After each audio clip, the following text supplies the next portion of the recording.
Hello and welcome to TV Trippers with Matthew 3.14, Cobbers 101 and Antonio 47 on the M.A.C. network. This is the only show on the internet where people actually talk about Game of Thrones. Joe, come on. I liked it too. I think it seems like every single episode of this show just keeps getting better. And while this wasn't the best, it was like, I think that Hornhill scene was probably one of the best in the season so far. Antonio? Yeah, I agree. I thought it was sick with the Tarleys and stuff. I thought it was really cool. His dad, I can't remember who the actor is, played him so well. I liked that part where Sam, you could just see Sam kind of like crying slightly, and you were just like, I was just there like, come on, don't you bitch, come on, just stop it, please, and then he's just, it just really made me sick. It was James Faulkner, by the way. Alright, yeah. But they actually made Sam's storyline quite good. All the other seasons he's been kind of supported by John, but they actually made it quite interesting, that episode. So yeah, I quite liked it. What did you think? I mean, I haven't found one, and my blind friend Steve hasn't either. So we're going to be talking about S6E6 of GOT, Blood of My Blood.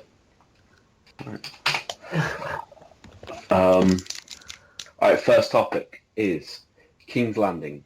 What do you guys think of what happened up there with M.A.C.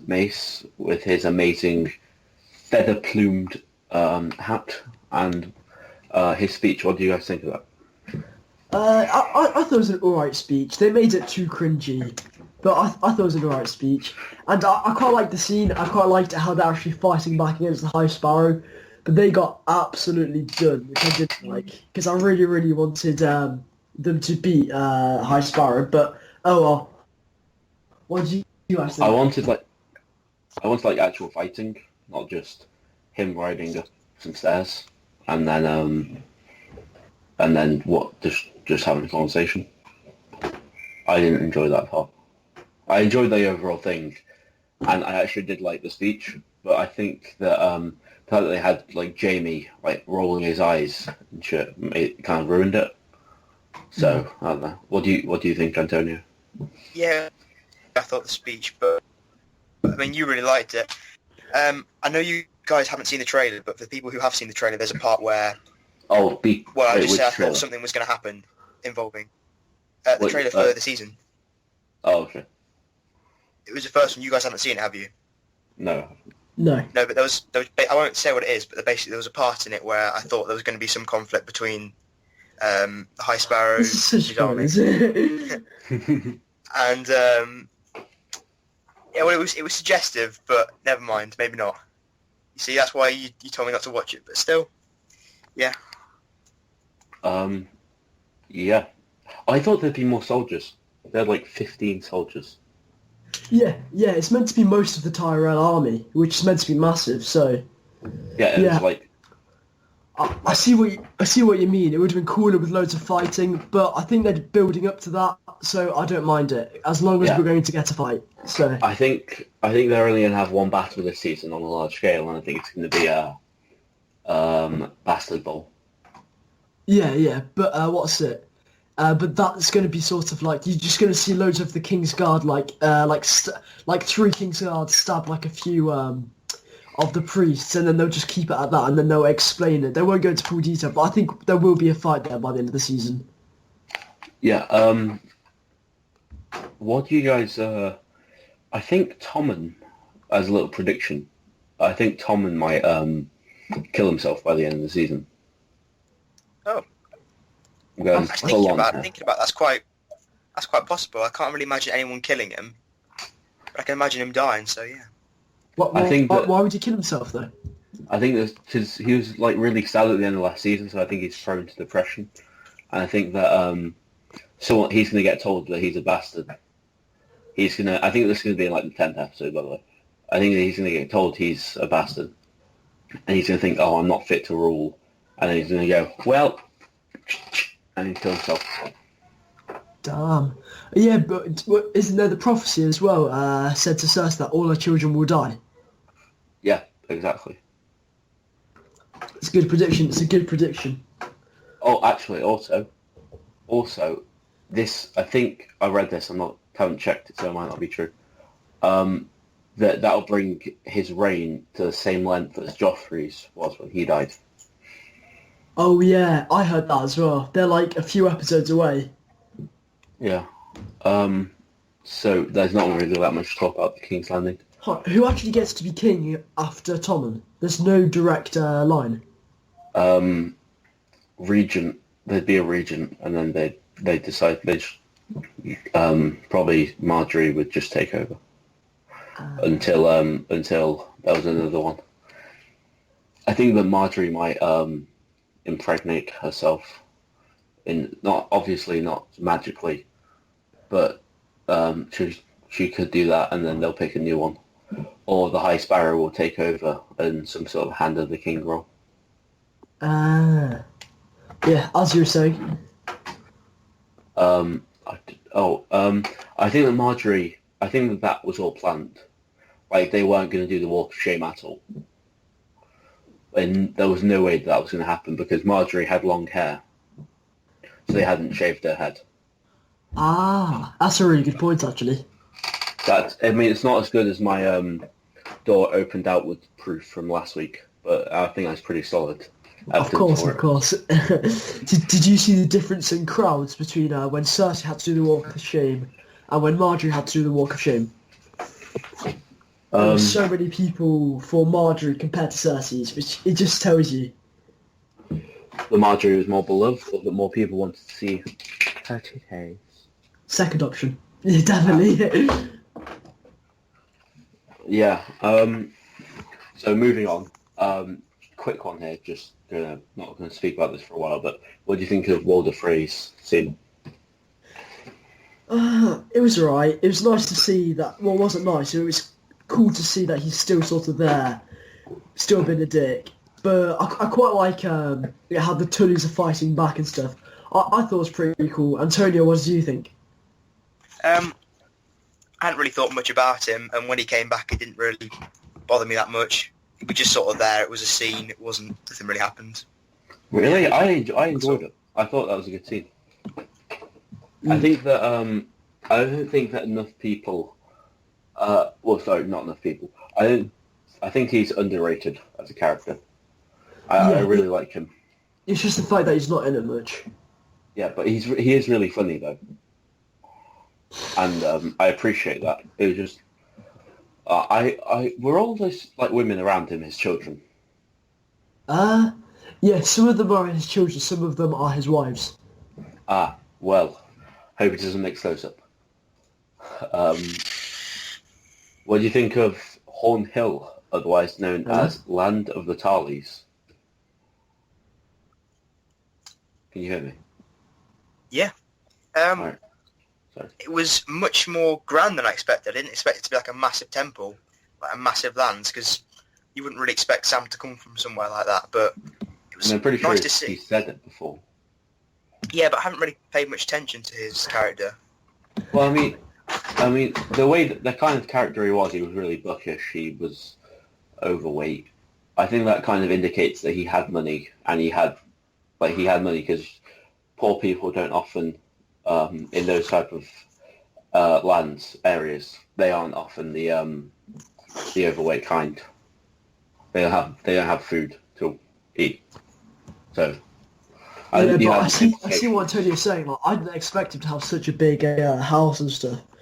I thought it was quite cool seeing how rich he was, and his Valerian steel sword as well. Yeah. Before we talk about that, because I want to save that Valerian steel talk for later. I was confused by how the White Walkers wasn't focused on anymore.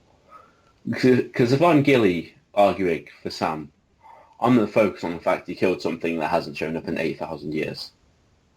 Because that's mental. That's like me killing a mammoth today. Yeah, but no one would believe it. I feel like if you could, someone on either side should have pressed the other one for more details. Like, you don't randomly bring up a White Walker in an argument unless someone's actually done it. So I feel like either Randall's son that isn't Sam, like Dick or something, That actually is his name. Of course. It's something like Dickon. I'm not joking. His son is actually Dickon. Alright, I'll believe you for now. Okay. I feel like that should be more focused on, considering just the general importance of what it implied. And Randall Tarley was like the only. Here's a fun Westeros fact for you. He's the only person in the history of. He's the only person who during the Robert's Rebellion actually beat Robert in a battle. Oh yeah, they said that, didn't they? Stannis. Yeah, I think. Yeah, Stannis said. So yeah, what do you want to say about the Valyrian steel, the sword? What do you think of that? Oh, I thought it was quite cool how Sam took it. Although I can imagine Randall being mad as fuck and like trying to kill Sam like later on in the season. Yeah, I feel like Sam's going to go up to John, and then Randall's going to go up there, and they're going to have to like do something to stop him. Anything else about Valyrian steel swords? No, not much. I hope John goes down south and then he goes to Randall Tarley's house to look for Sam, and then John tells him all the stories about how Sam like killed a White Walker and stuff like that. I hope that happens. Yeah. By the way, Valyrian steel segue. The last known owner of the Valyrian steel sword, called Dark Sister, was Brynden Rivers, aka Bloodraven, aka Tear. We don't know where it is since Brynden Rivers went to the wall that was never seen again. Maybe he smuggled it to the wall. Maybe he went beyond the wall. And what did Mira grab after the attack on the White Walkers at the cave? A sword. A sword that was made for a woman. Boom. Valyrian steel. Okay. Ooh. Yeah, I did that entirely for the segue, just so you know. So what do you think of Beyond the Wall? The Visions or Benjen? I thought it was really cool. I liked seeing Benjen. I thought that was it was great to see him back. Although he didn't really give much in the first place, but I was still cool. And Well, I'm happy Sorry, they made it. I'm happy they made it realistic, as in they wouldn't just get away from the army of the dead like that. They actually had to have some help and so on, like ride on a horse and stuff like that. They've made it realistic, which is good. Yeah. I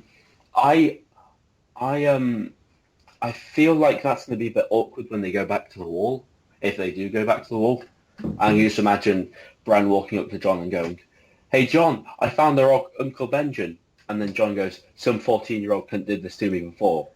Don't try." Yeah, that'd be a bit awkward, to be fair. Oh, if he killed Bran, that'd just be amazing. Where he's just like, "Bran, don't even try me." Kicks him down the stairs off his wheelchair. What do you think of the visions? I thought that was pretty cool. Like, see, like, burn them all and stuff like that.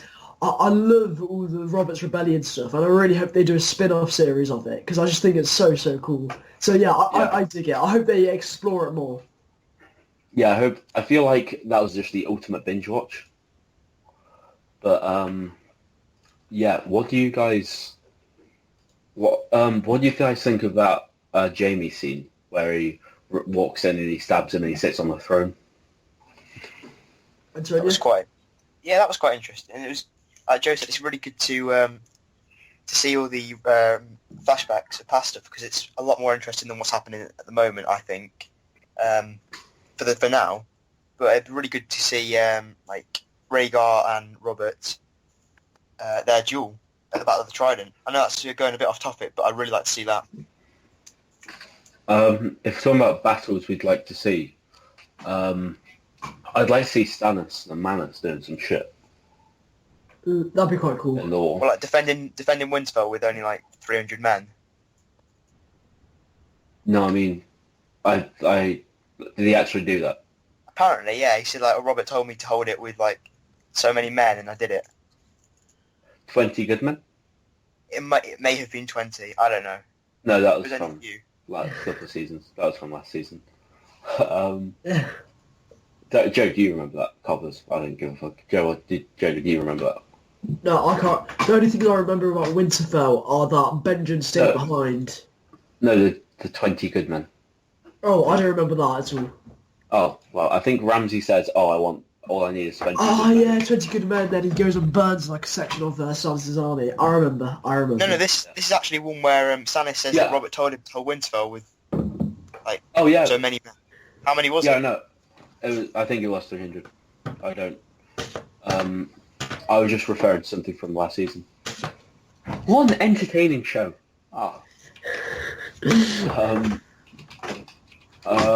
Yeah, so, next topic. I don't have any segues set in place for this. What do you think of Arya? She's actually got good now by going against the, I don't even know what the order's called, the many-faced people. And she found a sword as well. It was really good. Yeah, I thought it was really cool. It showed her rebelling and stuff, and now she's on the run. She gets to go back to other places. I didn't really like her storyline that much, so I dig it. I dig it. I don't think Stannis did hold Winterfell. I don't think he did. I think he just made that up. No, we'll research that. Joe, what did you say about Arya? I thought it was cool that she was finally going away from the many-faced order, because it got a bit boring there, and now she's like rebelling against them. I hope they have an argument about which god's which, death or the many-faced god. They're the same person. They're the same god. Are they? Yeah. Oh. It's if you're on the wiki page, it says many-faced god brackets god of death. So yeah, they're the same person. Ah. Oh, well, it's still pretty sick. I hope she kills Jaqen. I hope she kills the waif.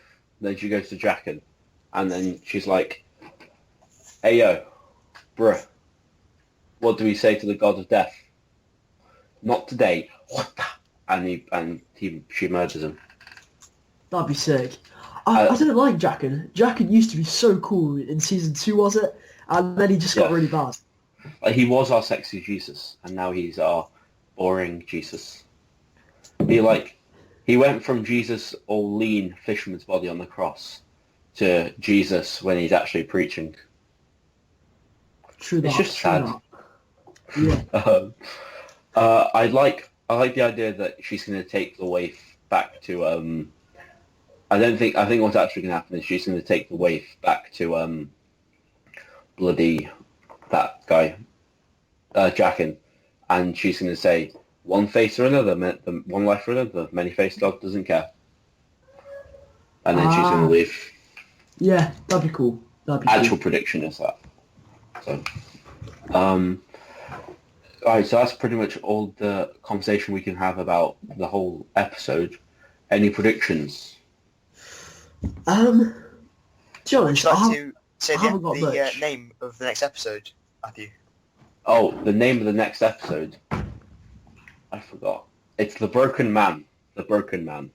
Indeed. The Broken Man. What do you guys think of that? Cobbers? I think it could be about loads of things. It could be about Jaqen, it could be about Jon.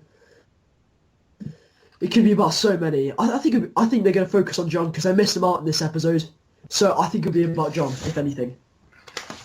I might have said it earlier, but I think this is only the second episode or something where Tyrion isn't in it. Oh crap, he wasn't in it, was he? Yeah, I that's what I realise. That's what I was thinking afterwards. Where's our Tyrion? This shit is mental. I need Tyrion in my life. I love Tyrion. He's just great. Sick. Antonio, what do you think's going to happen? My prediction is that the Broken Man is referring to Sandor Clegane, and it's going to be Clegane Bowl maybe next episode, or at least he'll return. I'm really hoping for that. It's unlikely, but I'll go with it, and that's somewhat evidence. The way I hope he returns is they don't hype him up or anything. I mean, we've been hyping him up for 5 seasons, but I hope he just shows up and it's just here is the Fates champion, Sandor Clegane, and it's like, let's fight. And that's just how it is. That'd be pretty sick. Also, the broken man could also be referring to Gregor Clegane, because he's a bit of a broken man. Yeah. Sandor Clegane has a bad problem with his leg. That could be broken. I get it. Oh, actually, I've just seen recently that they're going to introduce the Hound in the Riverlands, and then later they're going to transport him back to King's Landing because they think he's going to be part of the Brotherhood with bands. Maybe the broken man's referring to a few characters that are all broken. In fact, to be fair, there are a lot of broken characters in Game of Thrones. maybe it's Theon. Because he hasn't it. That's a good point. Oh yeah, he was in this episode as well, wasn't he? He was not. But then again, Theon wasn't in quite a lot of episodes, if you know what I'm saying. Oh, God's sake. Yeah. So, Broken Man is getting hyped. I think Bron's going to be in it, I think. Oh yeah, that'd be cool. I heard that he will be in it, yeah. Jamie is going to be up north, hopefully, I think. Oh yeah, he got decommissioned, didn't he? That'd be sick. Yeah, I think Jamie and Bronn are going to hook up again. I noticed that Cersei said this episode, you know how she's normally saying like to Jamie, oh, it's us and our children. This episode she said, it's us. So maybe she's realised that Tommen is too far gone. Well, Tommen's a pussy bitch at the minute, so yeah. Alright then. Anything else to add? Nope. I'm good. Alright then. Oh, just want to say good luck to LPJ in the NBA Finals. Anyway, thank you for watching. This has been TV Trippers reviewing and giving thoughts on episode 6, Blood My Blood of Game of Thrones. I've been Matthew 3.4. He's been Antonio 47. Say bye. Bye. And he's been Cobbers 101. Bye. Feel free to leave your thoughts on this episode in the comment section. And if you enjoyed the video, make sure to click like and subscribe for more content. We'll be back next week for a review of episode 7. Goodbye and have a great tomorrow.